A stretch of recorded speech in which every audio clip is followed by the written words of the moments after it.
ಮಧುಗಿರಿ ತಾಲೂಕಿನ ಕೋಡಿಗೇನಹಳ್ಳಿ ವ್ಯಾಪ್ತಿಯಲ್ಲಿ ಗಸ್ತಿನಲ್ಲಿದ್ದ ಅರಣ್ಯ ಇಲಾಖೆ ಸಿಬ್ಬಂದಿಗೆ ಶ್ರಾವಣನಹಳ್ಳಿ ಗ್ರಾಮದ ಸಮೀಪ ಗೌರಿಬಿದನೂರು ಗಡಿಯ ಚಂದನೂರು ಕ್ರಾಸ್ ಬಳಿ ರಾತ್ರಿ 11 ಗಂಟೆಗೆ ಟಾಟಾ ಕ್ವಾಲಿಸ್ ಕಾರನ್ನು ವೇಗವಾಗಿ ಚಲಿಸುವ ರಭಸದಲ್ಲಿ ಚಾಲಕ ಕಲ್ಲಿಗೆ ಡಿಕ್ಕಿ ಹೊಡೆದು ಕಾರಿನಲ್ಲಿದ್ದ 3 ಜನ ಪರಾರಿಯಾಗಿದ್ರು.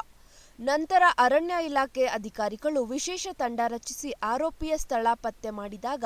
ಬೆಂಗಳೂರು ಮೂಲದ ಸಾದಾರನಹಳ್ಳಿ ಅಂಚೆ ನವರತ್ನ ಅಗ್ರಹಾರ ಗ್ರಾಮದ ಸಂದೀಪ್ ಬಿಎನ್ ರಾಜಣ್ಣ ಎಂಬ ಆರೋಪಿಗಳು ವಕೀಲರ ಜೊತೆ ಶರಣಾಗಿದ್ದಾರೆ. ಅರಣ್ಯ ಇಲಾಖೆಯವರು ಕೆಎ 45 ಎಂ 0050 ಟಾಟಾ ಕ್ವಾಲಿಸ್ ಕಾರನ್ನು ಪರಿಶೀಲಿಸಿದಾಗ ಕಾರಿನಲ್ಲಿ ಗಂಡು ಜಿಂಕೆ, ಗಂಡು ಮೊಲ ಹಾಗೂ